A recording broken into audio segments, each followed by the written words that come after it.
Hi, Eddie. How you doing? Um, Today, what I wanted to, hi, Krilos. Um, what I wanted to do today is to talk about something that comes up a lot in among watch collectors, and so I sort of had it as entitled it or titled the this little chat today as "Are you wearing a resale value, or are you wearing some kind of watch that you really like? In other words, is that if if I get a Rolex or a Patek Philippe, I'm pretty sure that I'll have a good resale value. But what fun is a resale value to wear? Hey, look at my resale value. On the other hand, if I got a right now, I for some reason I'm not even sure why, but I really like the Rolex Blue Datejust model. I just like them, and I'm not sure why, but I do. Okay, so if I got a Datejust, a Blue Datejust, I learned everything I could about Datejust, and to be honest, I don't know too much about them, but I know that I like them. I was doing a review of one of the collections, and I saw that. I said, "Wow, what a neat watch!" But never once did it occur to me to say, "Oh, that's a neat." I'm looking at a really good resale value. Now, the where did that come from? And like if I go out and I buy a car, I want a car that's good for doing different things. Like it's nice and comfy, and it's safe, and it goes fast. My watch it goes fast when my wife's not in the car anyway. So so when I go looking, and then of course how it looks. So the same thing is true with watches. When I go looking for a watch, I don't say, I wonder what the resale value is. And I'm not saying that's if your hobby is swapping watches, and yeah, but if it's collecting watches, I think it's really important on a lot of different levels to know something about the watch. So I wanted to get some of your opinions about that. So um, any kind of feedback, and I know people who are selling watches are thinking, okay, um, here's somebody who's going to pay a lot of money for a watch, and so they're going to want to know the resale value. And what if a person's selling high BB, if somebody's selling a watch says to you it's got a lot of resale value, it's easier to buy that watch for the buyer and saying, wow, heck, if I end up don't liking it, I can always resell it and get back most of what I paid for it. But on the other hand, there are a lot of watches out there that don't have good resale value and that are great watches because they have great insight. Now, on purpose, I wore my Moser at sea, and this one in particular, this was not a popular watch, and it's a double Henry double hairspring Moser. But my God, it's an incredible timepiece. I mean, it is really good. Okay. Vladimir, you love Nomos. Many talk about my goal is Nomo Metro, Datum Gang Reserve. I like the Gang Reserve too, and I probably said it wrong because it's pronounced a lot cooler in German, but I like the Power Reserve Indicator. Okay, no, that would be if I'm looking at a watch, and I like the wind up watches. Okay, just because it's I have a couple automatics, and they're fine, but I really like wind up watches. I like the ones with a power reserve indicator. Now this one, it's got a power reserve indicator on the back. Okay, I don't know if you can see this or not, but that wheel right there is a power reserve indicator. And I, I, there's another thing too. I like to let my watches wind all the way down. The reason for that is it lets the mainspring stretch out. And why do I want that? Because I found out that if I had this couple watches that if I after a while if I didn't let them unwind all the way, they'd get to that point like wind them every day, and it would only use like about half of the power of the reserve in the spring. And so after a while, it wouldn't go below that. Eddie, okay, you don't care a lot about resale value. That being said, I don't want to buy a watch new, and the second I walk out of the store, it loses 50% of its value. Okay, um, boy, that's a tough one. I don't care. All right. But what I would do is that I would wait until it lost 50% of its value and buy a pre-owned. And that and then if I went to resell it, the um the value wouldn't go down that much. And there are places like Joma Shop and Shop Worn, and there are a lot of places that you can find brand new watches at big discounts. And the reason for it is they couldn't sell them.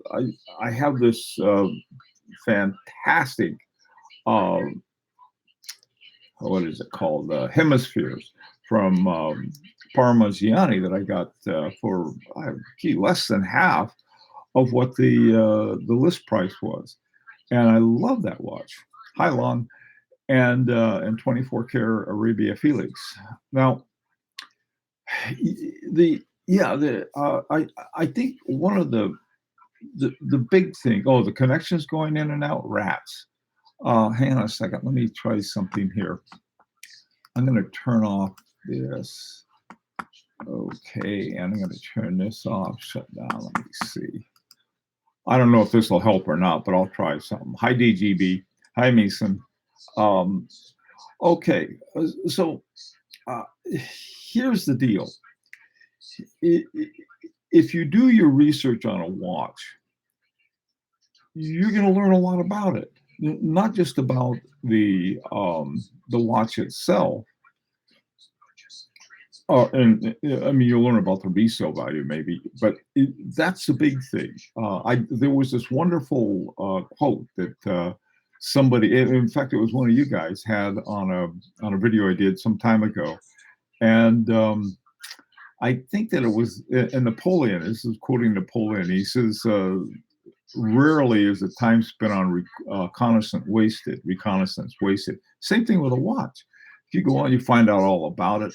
And so, let's say you find a watch. I'll give you an idea. There are these Patek Philippe gondolas that I like, and they have sort of a Art Deco look to them, and I really like them. I forget. I don't know. You talk to Patek people, and they know the reference number of every one of them. I don't. I think this is 5024, something like that. Anyway, well, there are two of them. One has a round movement in it. Now, gondolas are tonneau shaped or rectangular shape, and the the movement in the older one is round, and in the newer one, it fits it fits it better. Okay, it was made to fit the watch shape. Okay, so you have that. And now I say, okay, now both of them, you're going to have a high resale value. But what I found out and looking at them, I like the one that had the shape, the movement shape, and the case shape were the same. And I found out later that the one that fit the case better happened to have good resale value. Now, there's nothing wrong with having a good resale value, um, but rather if you go after the watch you like, it doesn't matter that much because I generally plan on keeping my watches. This one with a double hairspring, man, I tell you, I wouldn't want to get rid of it for anything. And the reason is that I found out later that when I contacted H. Moser about it, because I noticed that they quit putting double hairsprings in their they call their Swiss Alps model. They said, "Well, the reason we didn't do it is that it's so expensive to do and the yada yada yada, and there's a lot of engineering behind that." And so, okay, the the point was is that, hey, wait a minute, I think I may have gotten a really good watch. And so then they wrote back and they said, look, here's what we're going to do. We're going to have a limited edition of, I don't know, I think it was like 20 a year in our Swiss Alps model, where you're going to have the Henry double hairspring. And we already sold all of them, which was like, oh boy. And they were selling them for $32,000. Now, so suddenly, here I found a watch. It was sort of like, wasn't very popular. And so the price went down. They weren't able to sell it, and people didn't do their research. If they'd done their research, they would have found out what kind of watch it is. Now, I'm not bragging about, oh boy, this is really a great watch. It simply is, not because I'm bragging about it, because I did the research on it. On the other hand, in the same way on the two Patek Philippe's, these two gondolas, one had the circular, one had the Tourneau movement. And if I got one or the other, it would have a lot to do with the fact that I like the one with the Tourneau shape better. It was more expensive. It is, and it probably has a better resale value. So what? Um, it it's a watch I would enjoy more. So like someone says, "Hi, look, I got a brand new resale value." Like, okay. Uh, anyway, okay, let's see what you guys are saying here. Uh, Picked up a brand new platinum UN for 8K. Ooh, boy, that's a good price. And a platinum Parmigiani for 8K. White gold form of Parm. That's a Parmigiani. No, wait, Parmigiani? Gold form? I'm not sure what that is. They were all 75% off from the AD. That's the way to buy stuff.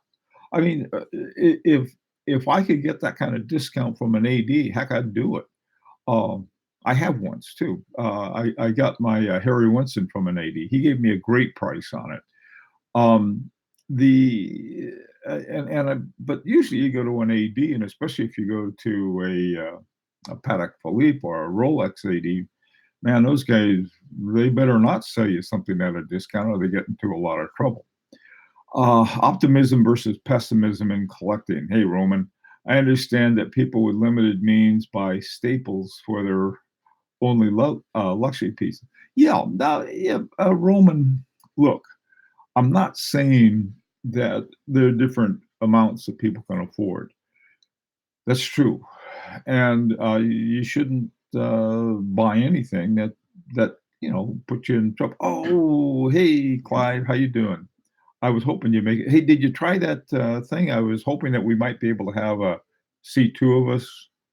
Um, anyway, hot. Okay, where you are is hot. Whew, that's not good. All right. So the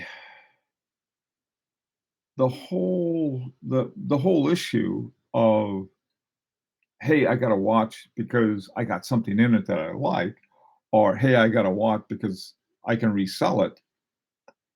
You know, there was, what are you going to do? Okay, let's see what else you got here. Um, yeah, and by the way, too, I recently I've had a lot of expenses, and so I can't go out and buy just any watch that I want. And so what I've been thinking about is saying, well, I got these really great watches, and so I'm going to hang on to them and enjoy them. And then there's another way to enjoy watches that is a lot less expensive. So I signed up for this watchmaking course, which is really hard. And I began meeting more people. And in fact, some of the people are subscribers. And they say, well, what you do is you go out and you get a movement, and then you get a case, and then you get a dial, and you put it all together. And that's sort of fun too. I thought, man, that sounds like a lot of fun. And yeah, DG, I'm not saying that that if the value's going up, it's more like, if what are you wearing? a resale value, or you're wearing a watch that you really like. Maybe you're wearing a watch that other people really like too. Okay. Okay. All right. No all caps, no screaming, Clyde. You know that. I got a 99 problems and a watch ain't one. Oh, yeah, I know. Man, I tell you. Uh, hey, that's a good one, though, I got to admit. Okay. Osteen, how you doing? Oh, boy. Jacques Drew's Grand de Seconde off-centered is much cheaper than the standard one. Am I right? I'm so fine. Right off the top of my head.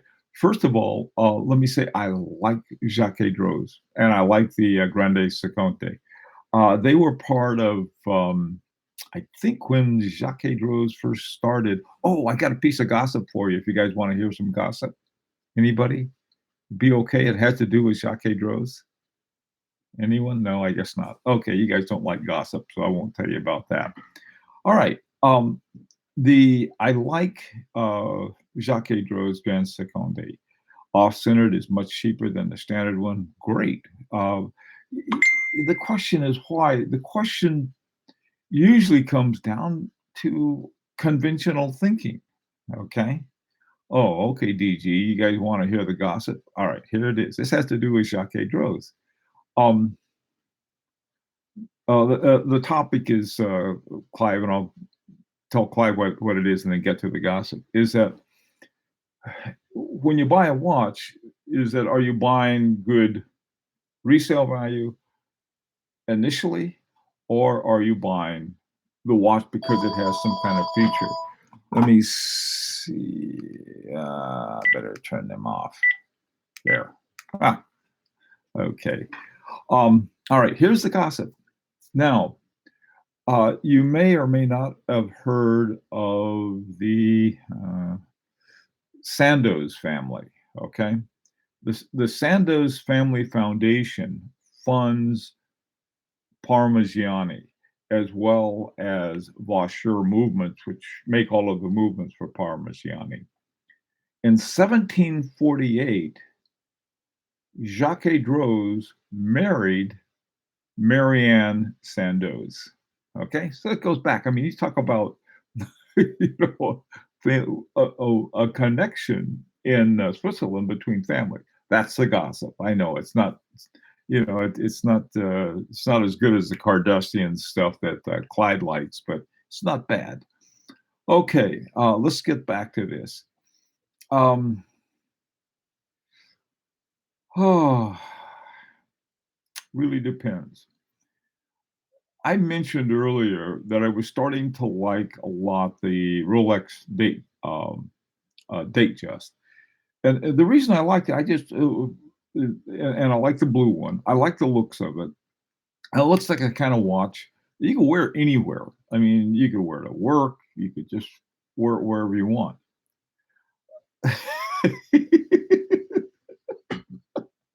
Clyde, that's the best I could do, Clyde. Oh, jeez. All right. Clyde's got me beat with family stories. But anyhow, okay. Um, so let's talk more about this. So the ideal is of course you get a watch that has a good resale value. Now let's talk a second about a resale value. Um, and I'll go back to the issue about Jacques Drew's. The Jacques Drew's off-centered probably is cheaper because a lot of people didn't like it. This was a lot cheaper, I think, because it's a pretty good sized watch, and not everybody likes those big watches, or they don't like tornado shaped watches. Okay, so yeah, so you can find some stuff cheaper. This is one of the things I think I can find that it's not why I like Patek Philippe gondolas, which I don't have, by the way. I don't have a Rolex either. I just like them. All right, certain ones, but I like other ones better. Now, if I get this for a really good price, this is like I said, they're going to sell them for $32,000, and so let's say that I got this condition zero for about 5,000. Okay, that's not what I paid for, but I'll say about 5,000. Um, and then I have it for a while, and I see something I really want and want to trade it in. Now, I'm not going to have any trouble getting that money back, and because I did my homework and did everything else, I know about the watch.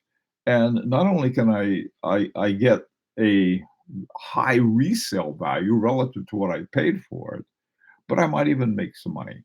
Okay. Hi, Emad. So the um, whole issue of resale value, I think, and about the watch keeps coming back to doing your research. DG, vintage Rolex and Patek would be an investment grade watches to buy for value. Um, I don't know. I got a I 1968 Patek Philippe Calatrava. I have no problem wearing it. The trying to think, I've got another watch. Well, my second oldest watch is from 2000, and that's a Vacheron Constantin 1972. Hey, I've worn that to to New York, to different events they've had there. So I think if you're careful with it, yeah, you can do it. Okay, people starting off are unsure. That's right, Clyde. That's exactly right. And so their taste change, and this is one of the reasons why people choose Rolex. Everyone knows they have it. Yeah, there was an interesting article in the New Yorker. It was an excerpt from a book, and the people. Now, this is where you're going beyond Rolex. You're going on beyond Patek Philippe. Uh, there's a certain part of Connecticut that has what are considered to be really very insanely rich, what are they called? Hedge fund managers. And hedge fund managers, these guys make billions. I mean, they're crazy, and they in Greenwich, Connecticut, and in Westport, and some of those places. These people are just nuts. So here's this guy. He was a hedge fund manager, and he's talking to a friend of his, who's he's a stockbroker in God, where is it, in Florida, I think. So the guy's showing his watch. He says, I got a Rolex, and the guy says, well, um, you know, he says FP Journe makes less than 900 a year and Rolex makes 1 million. So you have these people who are often viewed as the biggest tools in the in the world, these hedge fund managers, and they have these FP Journes. Well, I have my FP Journes not because I want to. People are going to confuse me with a hedge fund manager. There's no way that's going to happen. But I really like the watch. I like the idea of the having a grandmaster work on it. Oh, hi, John. You manage a hedge. Okay, get an FP Journe. Don't get a Rolex. That's okay. All right. Clive, yeah, you better get on it too. Okay, you just got a 5396 in white gold. What do you think of that model?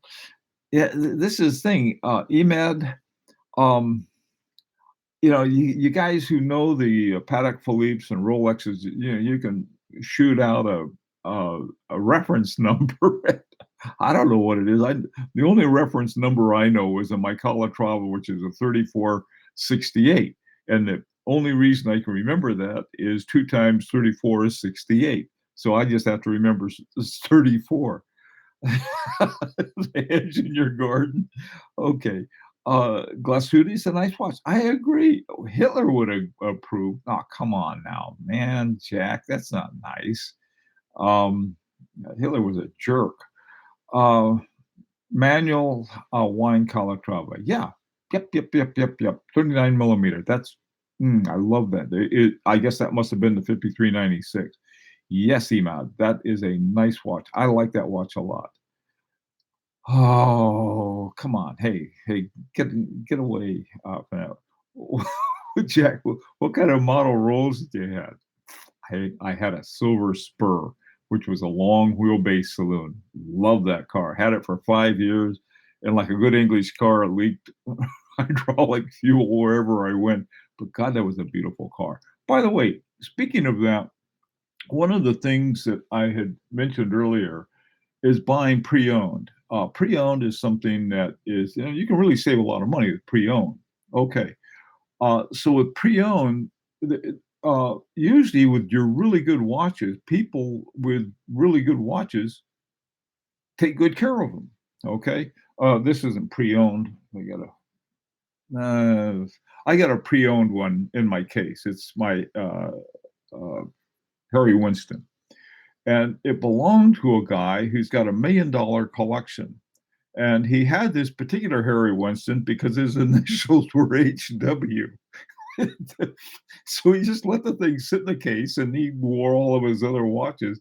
And this thing, so the time I get it, the guy the guy had found another newer Harry Winston that he liked better. And so he said, well, he didn't need two watches with his initials. And so I got the one that had been sitting in the case, brand new. Or not brand new, but it was like hadn't been worn and it looks like new. Okay. What was the year of my Spur? It was 82,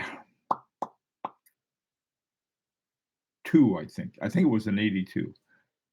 Big thing, half a block long. Love that car. Um, that was, I had it for 5 years, sold it exactly for what I paid for it, and we had a ball.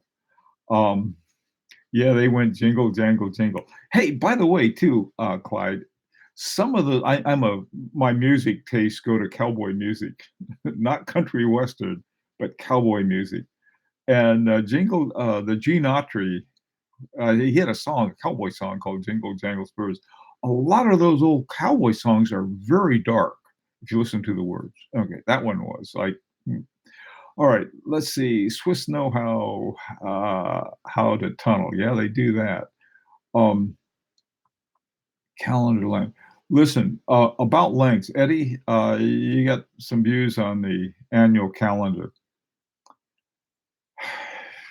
Annual calendars and perpetual calendars are two watches um, that I really, really uh, could find. Uh, am looking at right now. My favorite one I've seen, just brilliant design, is the one that H. Moser has. Okay, there's another one too that's going to be available. That's very strange. I'll talk about that at some other time. Okay, let's take a look at. Somebody had another one, probably a failure. You had a question. Where was it? Let me see the one I'm looking for. Um, my great great uncle. Your great great uncle, Clyde, shot someone to death in Arizona. I had a great uncle who was shot and killed while robbing a stage between Hangstown and Sacramento, in California. Okay, interesting family. Here, the rest of them were pretty boring. All right, let me see now. Um, for one Eddie in this chat. Okay, there's more than two Eddies. All right, what do you think about the Germans clock with Breitling from JLC? Come on, you guys. Let's be good to everybody. I am I guess what would be considered an American mutt. I'm related to everybody in the world. All right. I had a great uncle who said, "Oh man, he saved lives in World War One. That's interesting." Hamilton Khaki Pilot is a summer watch. What do you think? I happen to like that watch, that Hamilton Khaki. I like a lot. That's really cool. Um, okay, if I win a mountain of money, I'd buy a Groenfield 1941. I don't blame you. A Remontois. Remontois, two watches that I want to look for that I can't afford, but I like them. One one is the Remontois Egalite. Uh, Two of them that I've seen. One is by Lang and Heine, and the other is F.P. Jorn. Love them both. Um, those that's on my watch list. And then the others are something either in an annual calendar or a perpetual calendar. Like both of those ideas. I probably like an annual calendar better because then I get to play with it with a perpetual calendar. Once you get it set up, you don't get to play with it anymore. Okay. Yes. Any microbands in your future? Richard, here's what I'm looking at in the near future is starting to taking a look at buying some movements and making some watches. There's a certain kind of movement I like, and I'm going to play around with it. Okay, listen, guys, it's 4:30. It's 4:31 actually, so I gotta go. Clyde, I'm hoping that you and I can work this so we can go back and forth. You had one I was watching the other day on your channel that was you and Archie talking about something. Man, that was interesting. Okay. Well, listen, guys, gotta run. Thank you for coming, and take care.